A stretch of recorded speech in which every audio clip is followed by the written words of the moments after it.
नमस्कार, मैं ट्विंकल दीक्षित। आप देख रहे हैं इंडिया राइज टीवी। आइए नजर डालते हैं आज की कुछ खास खबरों पर। आगरा में होमगार्ड्स और नागरिक सुरक्षा मंत्री धर्मवीर प्रजापति ने साहसी होमगार्ड जवानों व सिविल डिफेंस की देश की सेवा भाव रखने वाले सभी युवाओं महिलाओं से मंत्री धर्मवीर प्रजापति ने खुले तौर पर वार्तालाप तथा संवाद का आदान प्रदान। मंत्री ने अपने ख्यालात का इजहार करते हुए हाजिर सभी स्वयंसेवकों ने मंत्राचार एक दूसरे की भावनाओं को समझा। मंत्री धर्मवीर प्रजापति ने ख्यालातों का तथा अपने इजहार वार्तालाप संवाद के बाद विभागीय अधिकारियों के साथ विचार विमर्श बैठक की। मंत्री धर्मवीर प्रजापति ने सिविल डिफेंस युवाओं और होमगार्ड जवानों से मंच से वार्तालाप संवाद के जरिए होमगार्ड जवानों व सिविल डिफेंस के देश सेवा भाव करने वालों से अपने संवाद में कहा, जो भी विभागीय स्तर से सिलेक्टेड दिक्कतें हैं उन्हें जल्द दूर किया जाएगा। इस इजहार ख्यालात प्रोग्राम भारी संख्या में पुलिस अधिकारी, पुलिस जवान, होमगार्ड जवान, सिविल डिफेंस के जवान शामिल हुए। ये प्रोग्राम आगरा के थाना हरी पर्वत क्षेत्र में स्थित सूर्य सदन प्रेक्षागृह में आयोजित किया गया। धर्मवीर प्रजापति ने मीडिया से मुखातिब होते कहा कि आगरा में भाजपा विधायक द्वारा पुलिस पर लगाए गए आरोप पर कहा कोई बात थी उसे ऊपर पहुंचाना चाहिए था। इस मसले को लेकर तथा पूरे मामले की समीक्षा की जाएगी। सपा सुप्रीमो द्वारा एनकाउंटर पर राजनीति के सवाल पर मंत्री ने कहा कि सपा मुखिया पहले अपने कार्यकाल की समीक्षा करें, सब आ जाएगा उनकी समझ में। योगी सरकार में कानून व्यवस्था पूर्ण रूप से दुरुस्त और नियम अनुसार संपूर्णता नजर आ रही है, जिससे जनता में सरकार के प्रति सुरक्षा को लेकर काफी हद तक प्रशंसा है। ये सरकार की प्राथमिकताओं में कानून सर्वोपरि रहे, ये पहली प्राथमिकता है। Crime reporter Azeem Bharti, India Rise TV news channel से आगरा। देखिए, बहुत पहले से मेरे मन में चल रहा था कि नागरिक सुरक्षा विभाग जब हमें मिला था, उसके बाद चुनाव आ गया, चुनाव में फिर व्यस्त रहे। फिर उसके बाद मेरे मन में बहुत था कि दोनों विभागों की संयुक्त बैठक, क्योंकि दोनों विभाग समाज सेवा से जुड़े हुए हैं, पब्लिक से जुड़े हुए होते हैं। तो मैंने संयुक्त रूप से बैठक करके कुछ निर्देश दिए हैं कि हमें ड्यूटी के साथ साथ मानव सेवा भी करना चाहिए। और विशेष मेरा जोर रहा है प्रकृति संरक्षण और संवर्धन पे।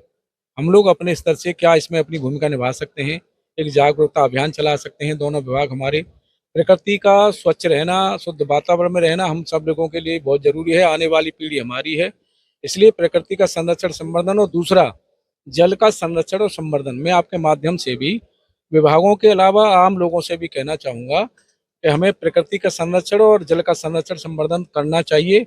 आने वाली पीढ़ी हमारी कहीं मुश्किल में फंसे और उनके लिए शुद्ध हवा रहे, शुद्ध वातावरण रहे, शुद्ध पानी रहे, ये हम सब की जिम्मेदारी बनती है। ये कहा है हमने। और जो भी कुछ हमारे होमगार्ड के जवान, नागरिक सुरक्षा के जवानों ने अपनी कुछ बातें कही हैं, उस पर भी हम लोग विचार करेंगे और अमल करेंगे। नागरिक जो डिफेंस वाले हैं उन्होंने कहा कि पहचान नहीं मिल पा रही। निश्चित रूप से ऐसा नहीं है। जहां हमारे कहीं आपदा आती है, जो सिविल डिफेंस में पहुंचता है, सबसे पहले पहुंचता है, तो ऐसा नहीं है कि लोग जानते नहीं है। लेकिन जिस तरह से होमगार्ड विभाग ने अपनी ड्यूटी से अलग हट करके तिरंगा यात्रा निकाली, वृक्षारोपण का बृहद अभियान चलाया, नदियों की सफाई का अभियान चलाया, इस तरह से जब समाज में काम करते हैं तो अलग पहचान बनती है समाज की। सिविल डिफेंस से भी हमने कहा है कि हम साथ साथ मानव सेवा के साथ भी काम करेंगे, तो निश्चित रूप से पहचान मिलेगी।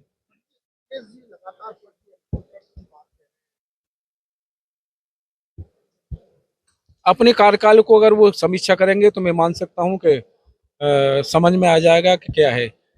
सही बात एनकाउंटर की, तो एनकाउंटर में वो लूट में व्यक्ति सम्मिलित थे और पुलिस विभाग ने अपना काम किया है। पुलिस विभाग माननीय मुख्यमंत्री जी के नेतृत्व में जब से सरकार बनी है, कानून व्यवस्था मजबूत हुई है। मैं गया था चंडीगढ़। पुलिस पर बड़ा आरोप लगा है कि पुलिस कमिश्नरेट नहीं, कमीशन का रेट है। बड़ी राजनीति हो रही है विपक्ष की तरफ से इसका। निश्चित रूप से विधायक जी के अगर संज्ञान में कुछ बातें थी तो हमें ऊपर उच्च स्तर पर बतानी चाहिए थी, अगर कहीं कोई बात है तो।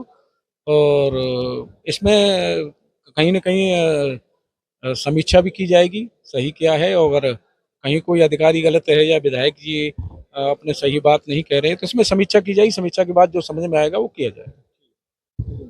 आगे ताजा खबरों से जुड़े रहने के लिए हमारे चैनल को सब्सक्राइब, लाइक, बेल आइकन दबाना ना भूलें। धन्यवाद।